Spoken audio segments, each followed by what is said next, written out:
सर्व ज्या माता भगिनी आहेत कॉलवर त्यांचं मनपूर्वक स्वागत या कॉलवर. फॉर्च्युनेट आहे मी की मला इतक्या सगळ्या मोठ्या संख्येने टू बी मदर ज्या मदरहुड सेलिब्रेट करतायत त्यांना गाईड करण्याची मार्गदर्शन करण्याची संधी भेटते, त्यामुळं त्याबद्दल मी ईश्वराचा आभारी आहे.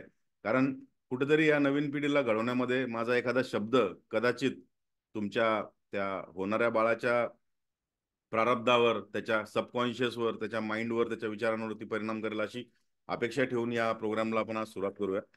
साधारणतः सेलिब्रेटिंग मदरहुड या विषयावरती अगदी दिवसभर बोललं तरी कमी आहे. कारण या जगामध्ये सृजन करण्याची, निर्मितीची क्षमता ईश्वराने, परमेश्वराने फक्त स्त्रियांकडे दिली आहे. सो स्पेशल वन ज्याला म्हणजे जननी म्हणून आपण ज्या एका म्हणजे स्त्रीला आपण ओळखतो किंवा जननी म्हणून आपण जिचं स्वरूप बघतो त्या स्वरूपात तुम्ही सध्या आहात. नवीन पिढीचं, नवीन तुमच्या घरातील वंशाचं, तुमच्या घरातील तुमच्या परिवारातील नवीन सदस्याचं सृजन तुमच्या शरीरामध्ये सुरू आहे. सो ही एक विलक्षण आणि आनंददायी अनुभूती आहे. माझं साधारणतः कामाच्या दरम्यान टीबी डिपार्टमेंट होत माझं खूप काम चालतं, जिल्हा परिषद आरोग्य विभाग. सो डॉक्टर्स लोकांसोबत खूप जास्त कन्सर्न येतो. आता या कॉलवर पण काही डॉक्टर्स असतील. असंच बोलत असताना एक वेळेस मी बोललो होतो की खूप ती चांगली भावना असती आई होणं, खूप आनंद असतो वगैरे वगैरे. मी असं जस्ट ओघामध्ये बोललो. त्या ठिकाणी एक महिला डॉक्टर होत्या. त्या म्हटलं, सर तुम्हाला आई होताना काय पेन होतो तो माहिती आहे का कधी? म्हणजे नेमकं बऱ्याच वेळेस लोक स्तुती करतात आईची, आई होणं खूप हे असतं, सुंदर असतं, खूप नोबल पवित्र तो अनुभव असतो वगैरे वगैरे. तर त्यांनी मला एका शब्दामध्ये, एका वाक्यामध्ये सांगितलं होतं की ज्यावेळेस एखाद्या व्यक्तीचा मृत्यू होतो हार्ट अटॅकनी फॉर एक्झाम्पल, आणि त्या हार्टच्या पेशी हळूहळू मरायला लागतात एक एक, त्या क्षणाला त्या व्यक्तीला जेवढं पेन होतो ना तेवढा पेन लेबर पेन त्याच्या इक्विव्हॅलंट असतो जर त्याला मोजायचं ठरलं तर. आणि त्या दिवशीपासून माझी या मातृत्वाबद्दलची किंवा टू बी मदर जे आहेत ना त्यांच्याबद्दलची कॉन्सेप्ट बदलून गेली. म्हणजे पूर्वी जस्ट वाक्य म्हणून मी बोलत असेल कदाचित, ती भावना तेवढी कनेक्ट नव्हती. आईबद्दल आदर प्रत्येकालाच असतो, मात्र ऍक्च्युअल आई होताना त्या स्त्रीवरती काय परिस्थिती उद्भवती नाही याचा पुरुष फक्त अंदाजच लावू शकतात, म्हणजे थोडक्यामध्ये. सो परत एकदा तुमच्या सगळ्यांचं अभिनंदन, तुम्ही या पवित्र मदरहुडच्या जर्नीमध्ये आहात. आज तुम्हाला या ठिकाणी बोलण्यासाठी किंवा सांगण्यासारखं भरपूर काही आहे, मात्र तुम्ही सगळे फॉर्च्युनेट आहात की तुम्ही स्वप्नाली मॅडम सारख्या यांच्या कम्युनिटीमध्ये आहात. डॉक्टर्स तुम्ही ज्या हॉस्पिटलशी अटॅच आहात, तुमचं न्यूट्रिशन, हेल्थ हे सगळ्याची काळजी घेतली जाते. दररोज मी स्वप्नाली मॅडमचा ओमकारचा आवाज पण ऐकतो, कारण माझे सेशन्स 4:15ला सुरू होतात आणि मॅडमचे सेशन पण 4:30-5च्या आसपास सुरू होतात. सो सगळ्यात महत्वाची गोष्ट म्हणजे जी तुमच्या होणाऱ्या बाळासाठी हवी आहे ती एक दिवसाची खूप पॉझिटिव्ह सुरुवात, ती तुमची ऑलरेडी होती, त्याबद्दल तुमचं अभिनंदन. असं म्हणतात की your words design your world. तुमचे जे शब्द असतात ना ते तुमच्या आसपासचं जग निर्माण करतात. आणि मग तुमच्या शब्दांमध्ये नकारात्मकता असेल तर तुमचं विश्व नकारात्मक दृष्टीने तयार होतं, आणि तुमचे शब्द सकारात्मक असतील तर तुमचं विश्व सकारात्मकतेने तयार होतं. सो आजचा आपला धागा तोच आहे की आपण या प्रेग्नन्सीच्या जर्नीला स्ट्रेस फ्रीच्या ऐवजी एक सुखद अनुभव म्हणून कसं हे करायला पाहिजे, आणि दररोज आपल्या स्वतःसाठी आणि आपल्या होणाऱ्या बाळासाठी पॉझिटिव्ह शब्दांची रचना कशी करायला पाहिजे. आता आपल्या प्रत्येक धर्मामध्ये घर घेतल्यानंतर त्याची होम वॉर्मिंग, वास्तुपूजा हे सगळं होतं. त्यानंतर गुरुजी आपल्याला सांगतात की सगळं चांगलं बोला, चांगलं आचरण करा, चांगलं खा या वास्तूमध्ये, कारण वास्तू विततास्तू म्हणत असते. सो या जगात येण्यापूर्वी प्रत्येक मानवाचं किंवा प्रत्येक जीवाचं वास्तू ती म्हणजे आईचा गर्भ आहे. ओके. आणि तुमच्या या आईच्या गर्भामध्ये तुम्ही काय खाताय, तुम्ही काय पिताय, तुम्ही काय वातावरणामध्ये तुम्ही राहताय, तुम्ही कुठले विचार करताय, याचा खूप गहन म्हणजे परिणाम तुमच्या होणाऱ्या बाळावरती चांगल्या किंवा वाईट पद्धतीने होऊ शकतो. यामुळे आपल्याला या स्ट्रेस रिमूव्हलसाठी काही गोष्टी त्या आपल्याला अवलंबायच्या आहेत. न्यूट्रिशन बद्दल मी बोलणार नाही, कारण you are already in the safe hands. तुम्ही खूप प्रोफेशनल लोकांसोबत त्या न्यूट्रिशन बद्दल, त्याच्याबद्दल तुम्ही तुमची ट्रेनिंग घेताय, त्यामुळं त्या बाबतीत मला तुम्हाला जास्त टच करण्याची गरज नाही. साधारणतः आपल्याला या जी आपली प्रेग्नन्सीची प्रक्रिया आहे त्या प्रेग्नन्सीच्या प्रक्रियेला आणखी खूप सुदिंग वेनी जाण्यासाठी आपल्याला सगळ्यात महत्वाचं समजून घेणं गरजेचं की या स्ट्रेसचा आणि आपल्या या गर्भाचा काय संबंध असतो. ओके.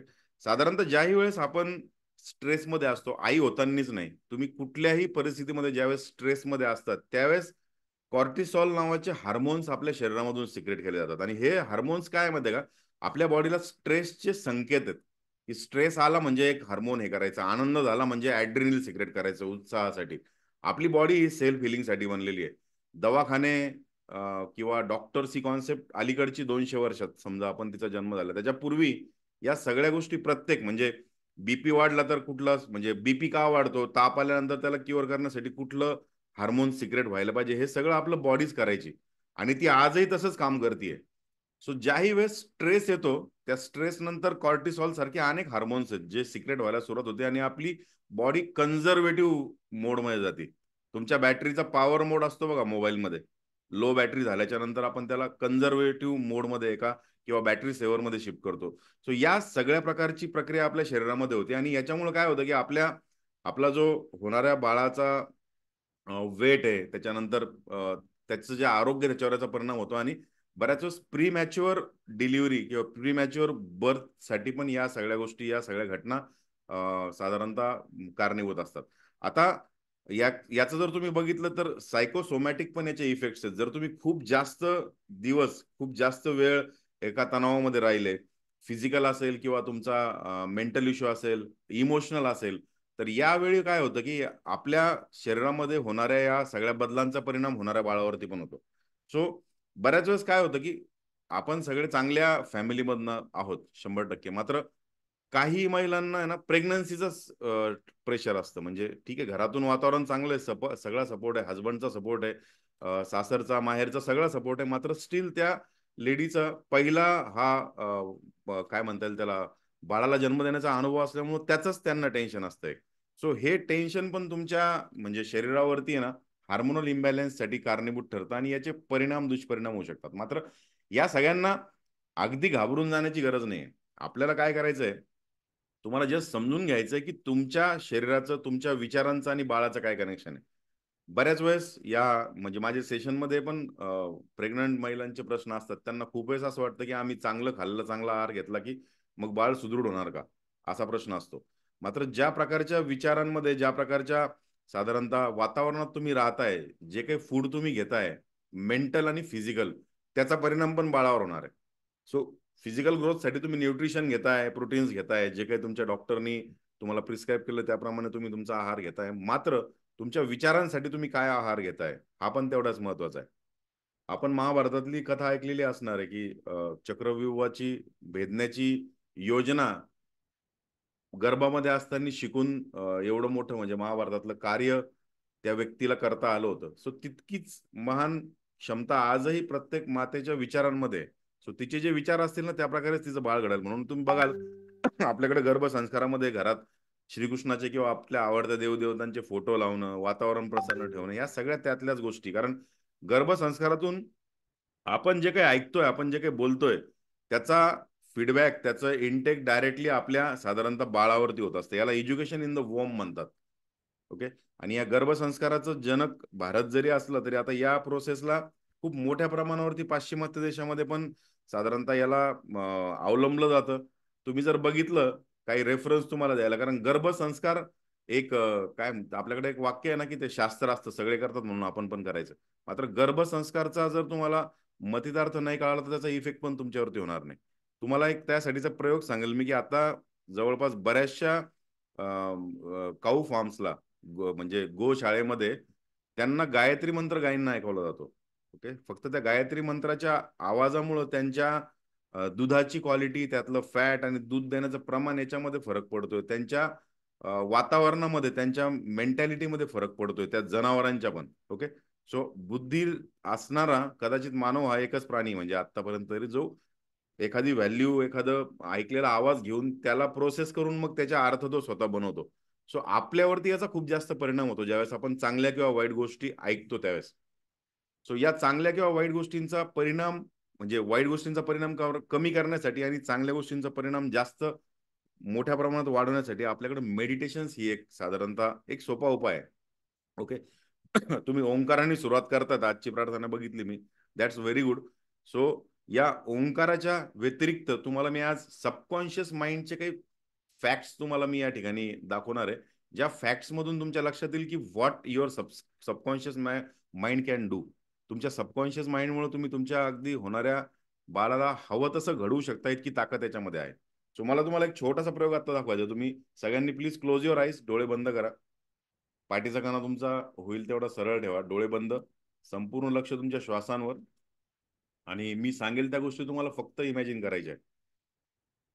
इमॅजिन करा की तुम्ही तुमच्या ज्या ठिकाणी तुम्ही बसलेत त्या जागेवरून तुम्ही उठताय आणि हळूहळू जाऊन तुम्ही तुमच्या घरातील किचनमध्ये किंवा ज्या कुठल्या ठिकाणी फ्रीज ठेवलेलं आहे त्या फ्रीजचा दरवाजा तुम्ही उघडताय. आणि तो फ्रीजचा दरवाजा उघडून तुम्ही त्या ठिकाणी बघतायत तर तुमच्या समोर एक लिंबू, पिवळ्या रंगाचं मोठं लिंबू ठेवलेलं आहे. ते लिंबू घेऊन तुम्ही किचनमध्ये येत आहे. आणि किचनमध्ये आल्याच्या नंतर तुम्ही त्या लिंबाची चाकूच्या मदतीने अगदी मधोमध एक उभी दोन त्याचे पीसेस तुम्ही करतायत. आणि अगदी रसरशीत रसाने भरलेला असं ते लिंबू आहे. आणि त्या लिंबाचे 2 थेंब तुम्ही तुमच्या जिभेवर पिळून त्याची टेस्ट करतायत. You can open your eyes. So किती तुमच्यापैकी व्यक्तींना लिंबाची टेस्ट, लिंबू टेस्ट केल्यानंतर जसं तोंडाला पाणी येतं ती फिलिंग आली? How many of you? Yes, सगळेच लोक हातवरती करतात. सो ही जी आहे ना आपल्या सबकॉन्शियस माइंडची पॉवर आहे. असलेल्या गोष्टीला आणि नसलेल्या गोष्टीला आपल्या समोर उभं करण्याची ताकद सबकॉन्शियस माइंडमध्ये. मग आपण का त्या सबकॉन्शियस माइंडचा वापर पॉझिटिव्ह वेनी करू नये याचा विचार तुम्हाला आजपासून करायचा आहे. रात्री तुम्ही एकट्या असल्या आणि रस्त्याने चालत असल्या तर तुम्हाला झाडाचं हलणारं पान पण कशासारखं तरी दिसतं, जी तुमच्या मनातली कल्पना असते. म्हणजे ज्याला म्हणतात जहा डर वही अंधेरा, हिंदी मधली म्हण, किंवा भित्यापोटी ब्रह्मराक्षस असं म्हणतात. सो या सगळ्या मनी ज्या आहेत ना ह्या आपल्या सबकॉन्शियस माइंडच्या पॉवरशी संबंधित आहे. सो आपल्याला काय करायचं आहे आजपासून, आपल्या सबकॉन्शियस माइंडची जी व्हिज्युअलाइज करण्याची पॉवर आहे जी तुम्ही आत्ता केली. Visualization is not a rocket science. तुम्ही अगदी कुठल्याही परिस्थितीला व्हिज्युअलाइज करू शकता. आणि वारंवार जर तुम्ही त्या परिस्थितीला व्हिज्युअलाइज केलं तर तुमचं मन समजून घेईल की व्हॉट, म्हणजे जे काही तुम्ही बोलताय तेच खरं आहे. आणि ही व्हिज्युअलायझेशनची टेक्निक किती इफेक्टिव्ह नाही यासाठी मी तुम्हाला एक शॉर्ट व्हिडिओ दाखवेल. आपल्या सगळ्यांचा लाडका आवडता प्लेअर आहे, त्याच्या लाईफमध्ये हा व्हिज्युअलायझेशन काय रोल करतो ते बघू आणि नंतर आपण ऍक्च्युअल आपलं व्हिज्युअलायझेशन How करू. does visualization help with that? It is everything for me. How so? So if you're going to play an overseas tour, say to Australia or England or something like that, I literally sat down 2-3 months before, and I've made a decision in my head that I'm going to take their best bowler on. And when I train in the gym, when I'm practicing, regularly there are visuals running in my head, me dominating that bowler. When I train, I have music on, I'm putting myself in a situation where that guy is bringing the heat onto me and I'm countering that, and you know, that becomes such a reality in your head. And invariably when I went into that situation, I ended up dominating that guy in their own home conditions. And what specifically are you seeing when you're visualizing it? I'm actually seeing smashing that bowler all over the field. So I actually feel that emotion in my heart, and I can feel that this is going to happen. And you tune your head or you tune your mind in a way that it's so convincing in your mind that when you're in that situation, your body just takes over because it's already registered in your mind. And when that happens, you feel like, wow, man, this is so powerful. Because if something looks difficult, and if you don't convince yourself to go out there and achieve the opposite, you're never going to be able to do it. You can't just land in a place and say, I'll see what happens. That way your chances of succeeding become very, very low. So खूप powerful video हा, ज्याच्यामध्ये त्यांनी powerful technique share केली की साधारणतः त्याच्या आयुष्यामधले ज्या पण अवघड मॅचेस असतात ना त्याच्या 2-2, 3-3 महिने अगोदर तो व्हिज्युअलायझेशन करतो. आणि त्यांनी एक महत्वाची गोष्ट सांगितली की आपण असंही कुठं जाऊन उभं राहून म्हणू शकत नाही की चला मी विराट कोहली आणि मी आज जिंकेल. येस. सो आपल्याला त्याच्याप्रमाणेच आहे ना तुमच्या आयुष्यातली सगळ्यात महत्वाची मॅच आहे जे काही तुमच्या प्रेग्नन्सीला मॅच्युरिटीचे दिवस बाकी आहेत ना त्या दिवसापर्यंत तुम्हाला व्हिज्युअलाइज करायचं आहे. आणि ती व्हिज्युअलायझेशनची प्रोसेस मी तुम्हाला आता शिकवणार आहे. साधारणतः व्हिज्युअलायझेशन म्हणजे काय माहिती आहे का? सबकॉन्शियस माइंड, आपल्याकडे 2 प्रकारचे मन असतात, एक चेतन मन, एक अवचेतन मन. ओके. चेतन मन म्हणजे ज्याच्यातनं आपण बघतो, माझा आवाज तुम्ही ऐकताय, तुम्ही इकडं कॉन्सन्ट्रेशन करताय, हे तुमचं कॉन्शियस माइंड आहे. आणि एक सबकॉन्शियस माइंड आहे. सबकॉन्शियस माइंड म्हणजे तुम्ही एकट्या असताना जे तुमच्यासोबत बोलतं साधारणतः. सायंटिफिक संज्ञा आपण जाऊ देऊ, जे तुम्हाला सांगतं ना की तू काळीच आहे, तू गोरी आहे, तुझी उंची कमी आहे, तुला हे जमणार नाही, आज भाजी चांगली होणार नाही, आज हे होईल, आज गॅस संपेल. अशा निगेटिव्ह थॉट्स ज्यावेळेस तुमच्या मनात चालू असतात ना, हा तुमच्या सबकॉन्शियसचा आवाज असतो. आणि निगेटिव्ह गोष्टी यामुळे सांगितलं की सबकॉन्शियस माइंडचा किंवा माणसाचा स्वभाव हा निगेटिव्हिटीच्या बाबतीत जास्त रिॲक्टिव्ह असतो. येस. सो साधारणतः तुमच्या दिवसभरात जर एखाद्या तुमच्या घरातल्या 5 व्यक्तींनी तुमची स्तुती केली आणि एका व्यक्तीने तुमचा अपमान केला, तर पुढचे 15 दिवस तुम्हाला स्तुती लक्षात राहणार नाही. तुम्हाला फक्त तो एक अपमान लक्षात राहील. आणि सेम वेनी काय करतं ना, सबकॉन्शियस माइंड दिवसभरातले निगेटिव्ह विचार, निगेटिव्ह व्यक्ती, निगेटिव्ह वस्तू, निगेटिव्ह घटना, निगेटिव्ह ऐकलेल्या गोष्टी यांना आहे ना मनामध्ये रेंगाळत असतं. आणि अशा वेळेला काही सल्लागार नावाचे प्राणी पण आपल्याकडे बरेच येतात घरी भेटायला, भेट द्यायला. आणि आपल्याकडे काय असतं की बोलताना सहज किस्से असतात की आमच्या बाजूला पण आहे ना अमुक अमुक म्हणजे तिची प्रेग्नेन्सी होती, तिचा इतका इतका महिना होता, इतवा महिना होता आणि तिथं हे झालं. अशा वेळेस ते कधीच पॉझिटिव्ह गोष्टी शेअर करत नाही. ते सांगताना त्यांच्या मनात काळजी असती, पण ते बोलताना निगेटिव्ह गोष्टी सांगतात आणि आपण काय करतो, अटॅच होतो त्या गोष्टीशी.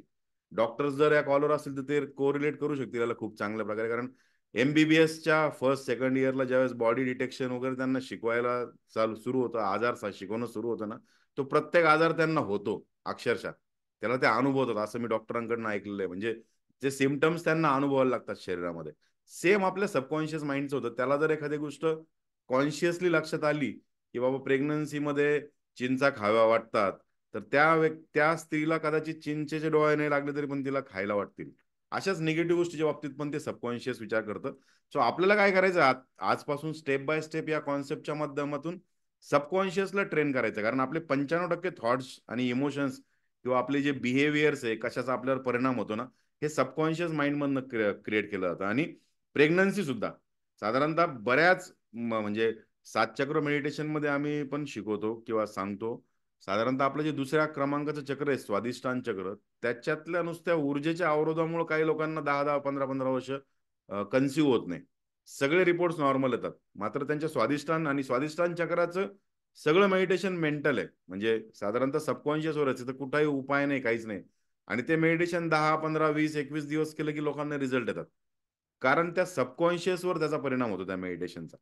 सो आपल्याला साधारणतः काय करायचंय, स्टडीज ज्या सांगतात आपल्याला की सबकॉन्शियस माइंडच्या बाबतीत ज्या सायंटिफिक स्टडी केल्या गेल्या आहेत, त्यांनी सांगितलेलं आपल्या की आपल्या सायकोलॉजिकल जो रिस्पॉन्स आहे ना, सिग्निफिकंट चेंज त्या सबकॉन्शियस माइंडच्या चेंजेस मधून होऊ शकतो.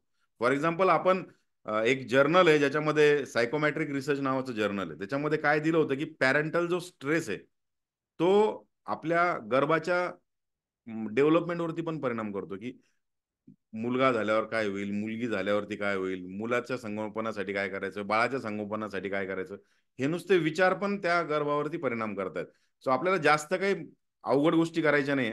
आपल्याला काय करायचंय, चांगल्या चांगल्या गोष्टी, आता तुम्ही ऑलरेडी या वातावरणामध्ये आहात, तुम्ही योगा करताय, मेडिटेशन करताय, त्याच्यासोबत तुम्हाला व्हिज्युअलायझेशन नावाची एक टेक्निक या ठिकाणी जोडायची, ज्याला आम्ही सबकॉन्शियस माइंडची रिप्रोग्रामिंग म्हणतो. म्हणजे एखाद्या वेळी एखाद्या व्यक्तीला जर गोल एखादा अचीव करायचा असेल ना, तर तो गोल मिळाल्यानंतरची परिस्थिती आम्ही त्याला व्हिज्युअलाइज करायला सांगतो.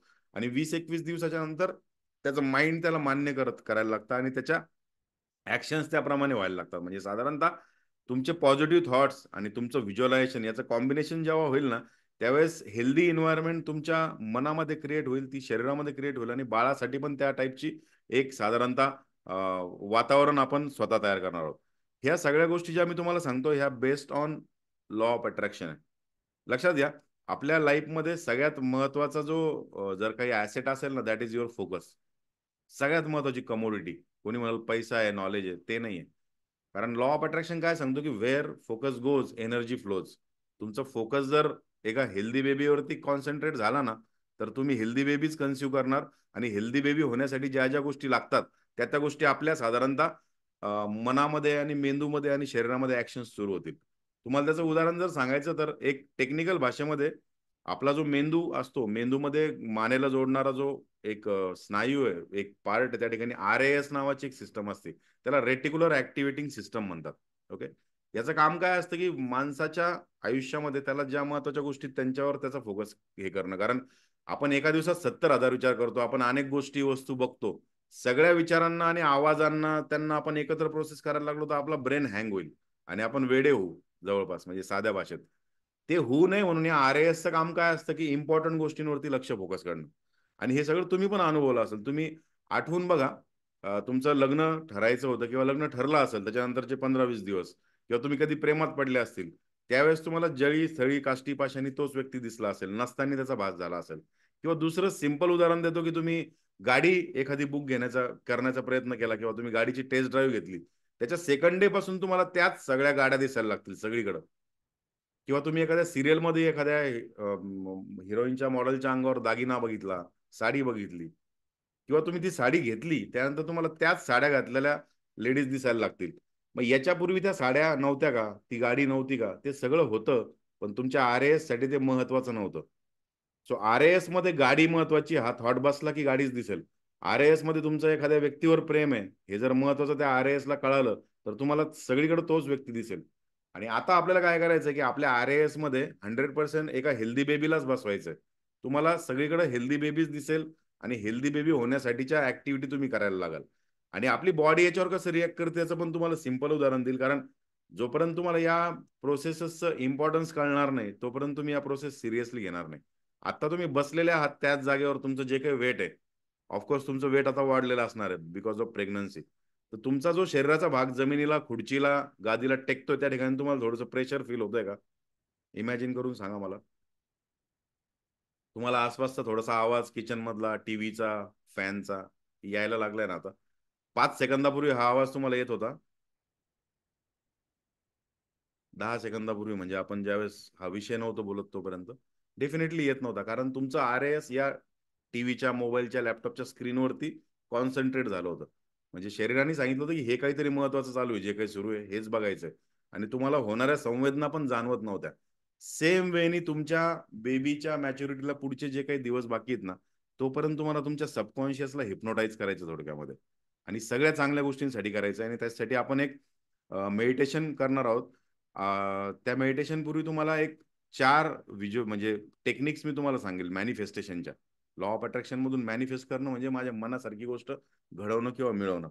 मॅनिफेस्टेशन मध्ये सगळ्यात अगोदरची पहिली स्टेप असते दॅट इज क्लॅरिटी. तुम्हाला क्लिअर माहित पाहिजे की काय हवंय. सेकंड तुमचा बिलीफ, म्हणजे जे मी विचार करणार आहे तेच घडणार आहे. थर्ड तुम्ही व्हिज्युअलायझेशन, फोर्थ म्हणजे ऍक्शन, आणि फिफ्थ म्हणजे ग्रॅटिट्यूड. आणि ऍक्शन तुम्ही ऑलरेडी घेतायत. या ऍक्शन मध्ये तुम्हाला आणखी एक साधारणतः कॉन्सेप्ट जोडायची, that is visualization. Okay. So आपल्याला या व्हिज्युअलायझेशनच्या प्रोसेससाठी तयार व्हायचं आहे. गायडेड वेने आपण व्हिज्युअलायझेशन करणार आहोत. पुढचे एक 10-15 मिनिटं तुम्हाला बसून हे व्हिज्युअलायझेशन करायचं. त्यामुळे प्लीज गेट रेडी. खूप छान तुमचा हा अनुभव असणार आहे.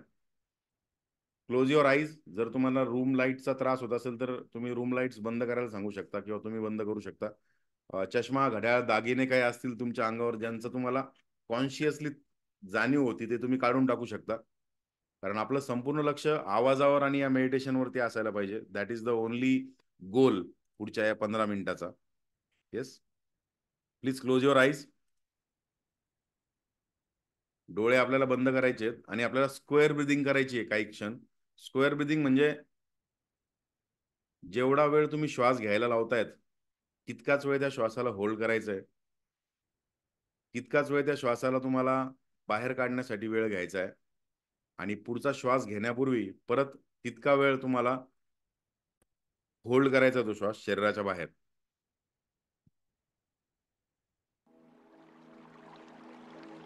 Take a deep breath.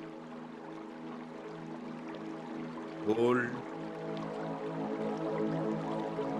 and exhale.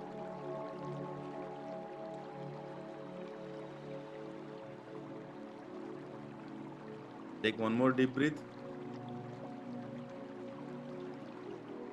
Hold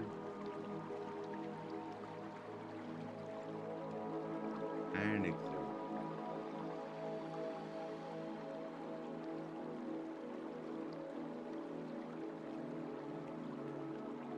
आणखी एक दीर्घ श्वास घ्यायचा आहे.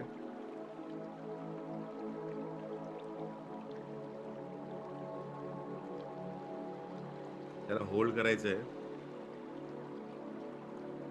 आणि हळुवारपणे हा आपला श्वास शरीराच्या बाहेर सोडायचा आहे. एफर्टलेस ब्रिदिंग, कुठल्याही प्रयत्नाशिवाय तुमच्या शरीराच्या नैसर्गिक लयीवर हा श्वास घ्यायचा आहे. तुमच्या शरीरात जाणाऱ्या प्रत्येक श्वासाबरोबर या ब्रह्मांडातील सकारात्मकता, पॉझिटिव्ह ऊर्जा तुम्ही शरीरामध्ये इनहेल करताय, इन्सर्ट करताय, इन्स्टॉल करताय. आणि शरीरातून बाहेर पडणाऱ्या प्रत्येक श्वासासहित तुम्ही तुमच्या शरीरातील निगेटिव्हिटी, टॉक्सिसिटी, वाईट विचार, वाईट कामना, राग, द्वेष यांना बाहेर एक्झेल करताय, अनइन्स्टॉल करताय.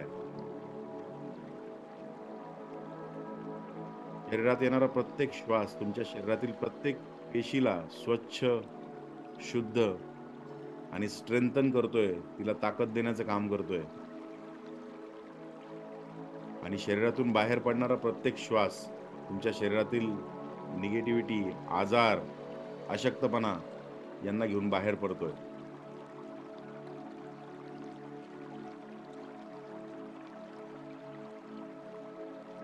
हळुवारपणे एक डीप ब्रीथ घ्यायचा, आणखी मोठा श्वास तुमच्या छातीच्या फुफ्फुसाची संपूर्ण क्षमता वापरून त्याला होल्ड करायचं आहे. आणि हा श्वास सोडत असताना तुम्ही बसलेल्या घरातील जागेच्या समोरच्या भिंतीवर एक खूप मोठी जायंट टीव्ही स्क्रीन नसली तरी ती आत्ता इमॅजिन करायची. एक खूप मोठी स्क्रीन त्या ठिकाणी बघू शकताय.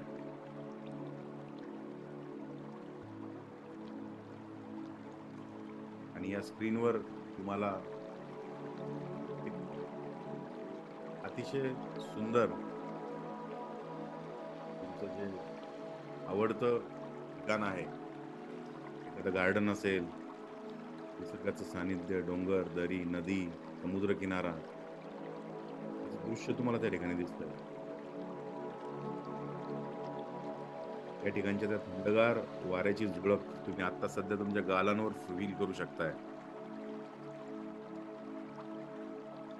पक्ष्यांचा किलबिलाट तुमच्या कानामध्ये येतोय. You can literally everything. आणि त्या टीव्हीवरील सीन मध्ये तुम्ही आता स्वतःलाच त्या तुमच्या आवडत्या ठिकाणी चालताना, मॉर्निंग वॉक घेताना बघताय. Take one more deep breath. Hold and exhale. तुमच्या हातामध्ये मोबाईल आहे, त्या मोबाईलमध्ये तुमच्या प्रेग्नन्सीची डेट तुम्हाला दिसते. आणि एखादा चित्रपट फास्ट फॉरवर्ड व्हावा त्याप्रमाणे 1 दिवस, 2 दिवस, 1 आठवडा, 4 आठवडे, 1 महिना याप्रमाणे हा प्रवास पुढं पुढं पुढं पुढं सरकतो. तुमच्या प्रत्येक श्वासासहित जगातील सर्वोच्च न्यूट्रिशन, जगातील सर्वोच्च पोषण तुमच्या गर्भामध्ये वाढत असणाऱ्या बाळाच्या उदरापर्यंत, त्याच्या पोटापर्यंत जाताना तुम्ही फील करू शकता. या क्षणाला त्या वातावरणातील पॉझिटिव्हिटी तुम्ही तुमच्या श्वासातून इनहेल करून तुमच्या होणाऱ्या बाळापर्यंत पोहोचवत आहे.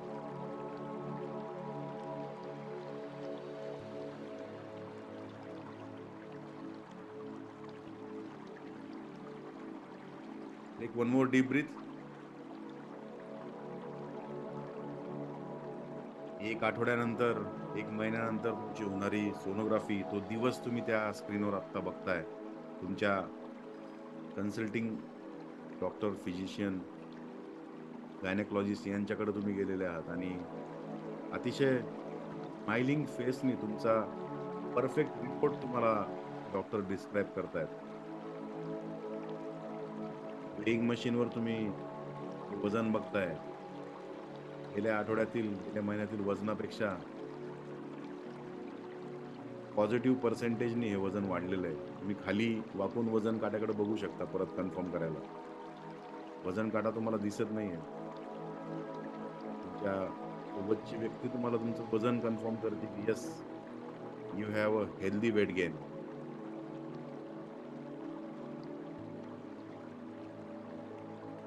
आणखी एक दीर्घ श्वास घ्यायचा आहे आणि हा श्वास सोडत असताना तुमच्या संपूर्ण दिवसाला तुम्ही त्या टीव्ही स्क्रीनवरती सकाळी उठल्यापासून रात्री झोपेपर्यंत अगदी फास्ट फॉरवर्ड मध्ये घडताना बघताय. सकाळी उठून एका अतिशय हेल्दी मेडिटेशन आणि हेल्दी एक्सरसाइजने दिवसाची सुरुवात करताय. तुमचं पहिलं न्यूट्रिशन तुम्ही घेताय. लिक्विड असेल किंवा सॉलिड असेल. यू कॅन इमॅजिन न्यूट्रिशन तुमच्या तोंडावाटे तुमच्या पोटात प्रवेश करताना त्या गर्भातील त्या बाळापर्यंत पण त्यातल्या मोस्ट क्वालिटी ज्या प्रॉपर्टीज आहेत ते पोहोचवण्याचं काम, ते पोहोचवण्याचं कार्य तुमचं शरीर अगदी परफेक्टली करतं.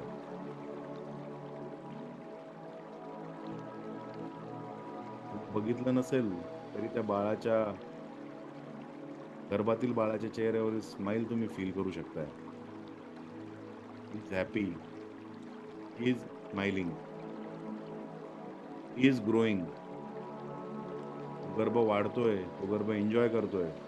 कारण जगातील सगळ्यात सेफेस्ट, सगळ्यात उबदार, सगळ्यात सुरक्षित जागा ती म्हणजे मातेचा गर्भ. त्या ठिकाणी तो विसावलेला आहे, ती विसावलेली आहे. एक वन मोर डीप ब्रीथ. तुमच्या ब्रेकफास्टची वेळ, तुमच्या लंचची वेळ, तुमच्या दुपारच्या रेस्टची वेळ, तुमच्या संध्याकाळच्या न्यूट्रिशनची वेळ, तुमच्या रात्रीच्या आरामाची वेळ, सगळा दिवस तुम्ही अगदी आनंदाने आणि हसत हसत अनुभवताय. परत तुम्ही तुमच्या मोबाईलमधील कॅलेंडरकडे बघताय तर पाट्याने दिवस, आठवडे, महिने स्क्रोल व्हायला सुरुवात झाली आहे. परत तीच प्रोसिजर. पुढच्या रुटीन चेकअपला तुमचं वेट आणखी गेन झालेलं तुम्ही बघू शकताय. तुमच्या डॉक्टरांच्या स्माइलिंग फेसवरून तुमच्या लक्षात येतं की रिपोर्ट्स आर ॲब्सोल्युटली नॉर्मल. आणि हळूहळू तुम्हाला जी डेट दिली आहे, ती डेट तुम्हाला तुमच्या फोनमध्ये स्टक झालेली बघायची आहे.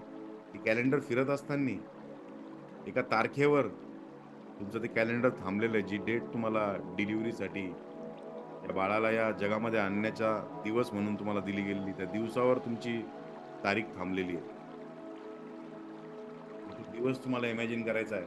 कसलाही स्ट्रेस, कुठलंही काळजी, कुठलंही शंका तुमच्या मनामध्ये नाहीये. कारण या हेल्दी बेबीच्या पालन-पोषणासाठी आणि याच्या जन्मासाठी तुम्ही गेले 8-9 महिने प्रचंड मेहनत, प्रचंड काळजी, प्रचंड प्रिकॉशन तुम्हीच नाही तर तुमच्या संपूर्ण कुटुंबाने घेतलेली आहे. यू डोंट हॅव टू वरी. एका अतिशय तेजस्वी, आनंदी, दृढ अशा बाळाच्या जन्माचा तो दिवस आहे आणि तुम्ही तुमच्या हॉस्पिटलला जाताय.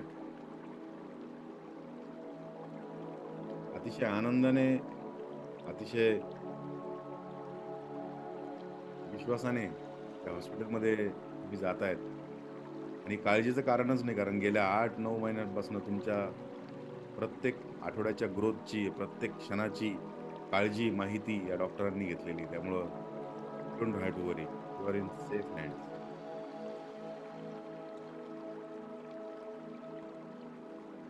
आणखी एक दीर्घ श्वास घ्यायचा आहे.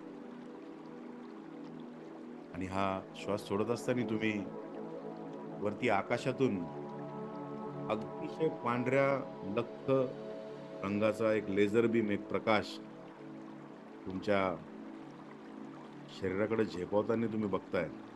आणि हा प्रकाश तुमच्या टाळूच्या भागापासून, ज्याला सहस्त्रार चक्र म्हणतात, या सहस्त्रार चक्रातून तुमच्या शरीरात प्रवेश करताय असा अनुभव तुम्हाला येतो. तुमचे डोळे बंद जरी असले तरी त्या प्रकाशाचा जो लखलखाट आहे तुमच्या डोळ्यांना दिपून टाकतोय. हा बरं करणारा हिलिंग प्रकाश आहे.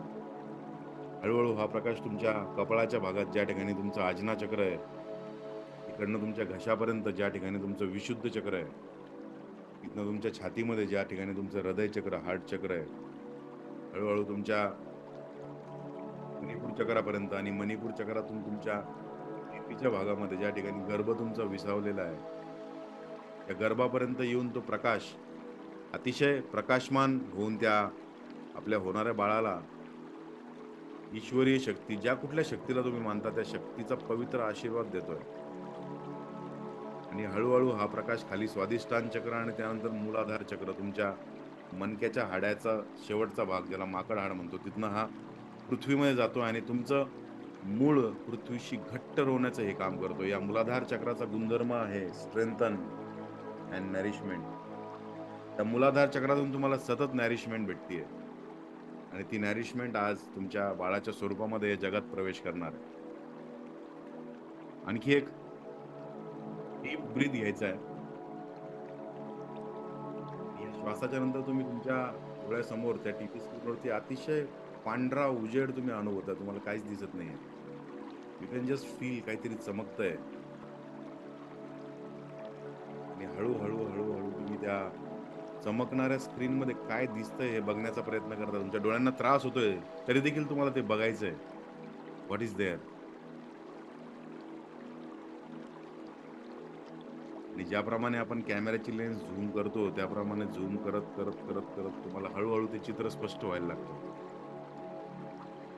आणि तुम्ही तुमच्या दोन्ही हातांमध्ये एक इवलासा जीव, हे तुमचं बाळ अतिशय प्रेमाने पहुडताना, बागडताना, हसताना, आराम करताना तुम्ही त्याला बघताय. त्या बाळाच्या हातांचा आणि त्याच्या त्वचेचा स्पर्श तुम्ही तुमच्या हातांमध्ये फील करू शकता.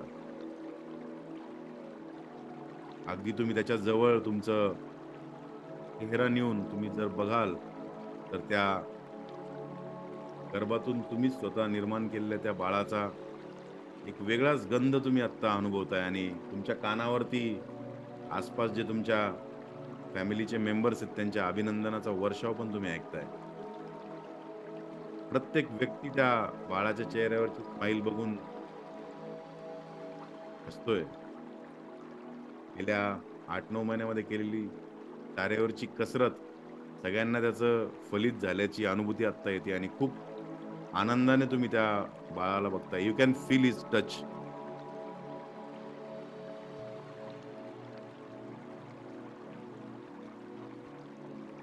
तुमचे काही क्षण तुम्ही त्या बाळाला कुरवाळताय, त्याचं हास्य आपल्या डोळ्यांमध्ये सामावून घेताय. त्याच्या नाजूक होठांना, नाजूक बोटांना, हाताला तुम्ही बघताय.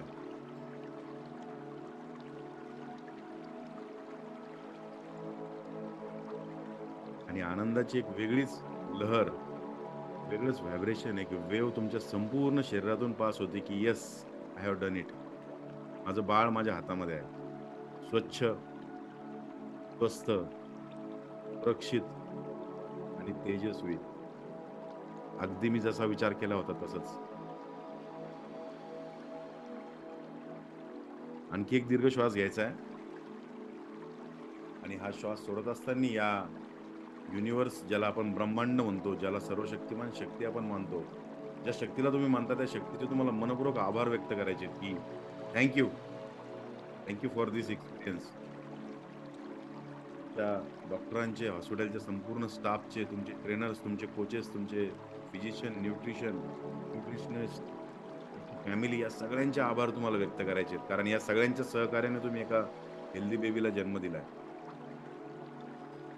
आणि याच आनंदाच्या भावनेमध्ये आपले दोनही हात आपल्याला एकमेकांवरती रब करायचे. हीट, उष्णता निर्माण होईल इतका वेळ आपल्याला ही प्रोसेस करायची आणि हळुवारपणे चेहऱ्यावरती आपले हात ठेवायचे आणि त्याच्यामध्ये तुम्हाला तुमचे दोन्ही डोळे उघडायचे. आणि या मेडिटेशन मधून बाहेर येऊन तुमचा एक्सपिरियन्स तुम्हाला शेअर करायचा. How was it?